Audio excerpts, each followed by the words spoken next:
Xin chào tất cả các bạn đã quay trở lại với kênh Hàng Trần Channel. Hôm nay mình rất vui khi được gặp lại các bạn.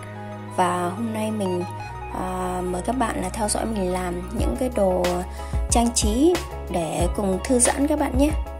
Và hôm nay vật dụng của mình là gồm có kéo, dây duy băng, vải và hộp xốp màu các bạn nhé, và giấy trắng cùng keo sữa. Và bây giờ các bạn cùng theo dõi mình làm nhé. Đây các bạn ơi, giấy là mình sẽ cắt một bức vuông. Đây là chiều, tất cả các chiều đều 5 cm các bạn nhé. Đây 5 cm và chiều, tất cả hai chiều đều như nhau, đều là 5 cm.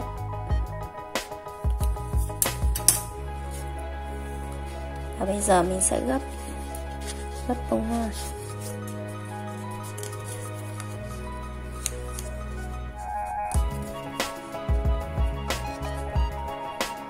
Mình gấp sao cho nó cân bằng.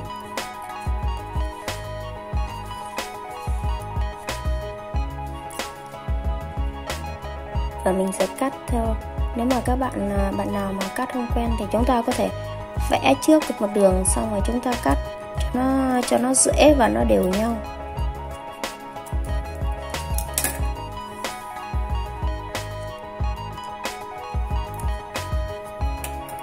Chúng ta phải khía cạnh này cho cái cánh hoa nó được sâu xuống, nó đẹp các bạn nhé.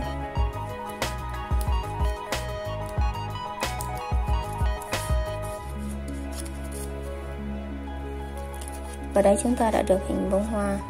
Và bây giờ mình sẽ cắt cái đường này.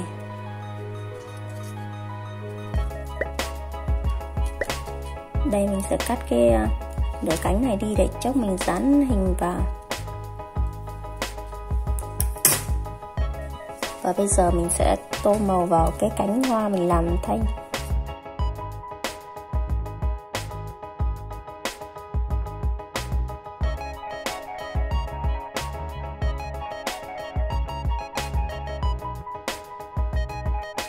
Các bạn ơi, mình đã vẽ xong được cái nhụy trong đây.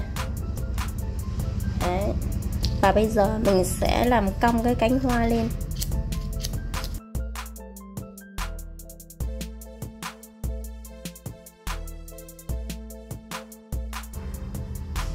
Và mình sẽ cho keo vào đây, dán vào các bạn nhé.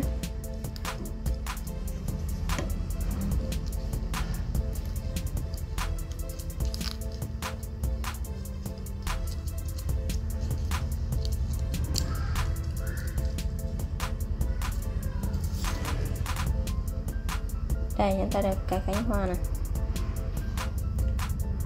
Và bây giờ mình sẽ cho thêm nhụy vào.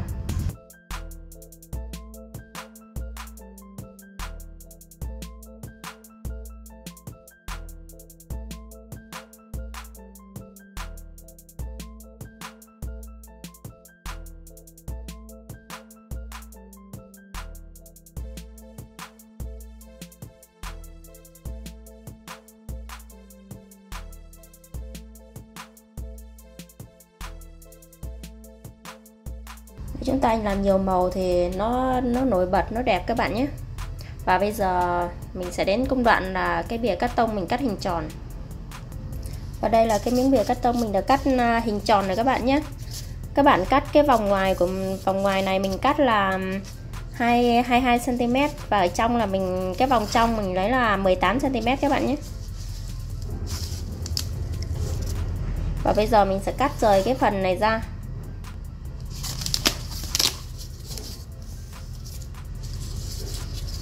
Và đây mình đã được một cái vòng rồi.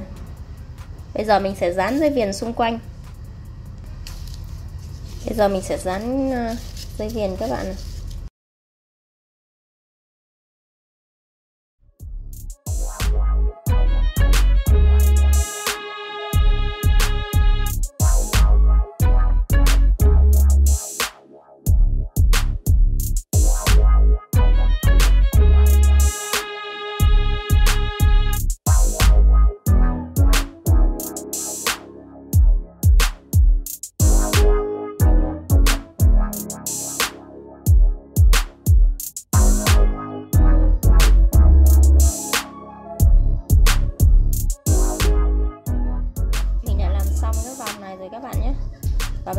sẽ dán hoa vào đây.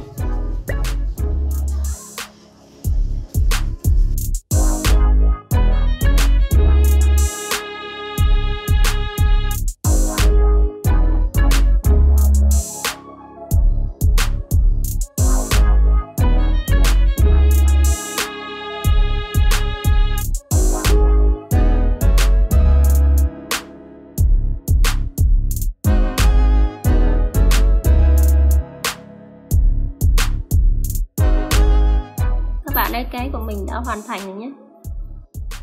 Các bạn xem video, comment dưới phần bình luận để góp ý cho mình nhé, để video của mình càng ngày được tốt hơn các bạn nhé. Video của mình đến đây cũng xin kết thúc rồi. Cảm ơn tất cả các bạn đã quan tâm theo dõi. Chúc các bạn ngày làm việc thật vui vẻ và thành công. Xin chào và hẹn gặp lại các bạn.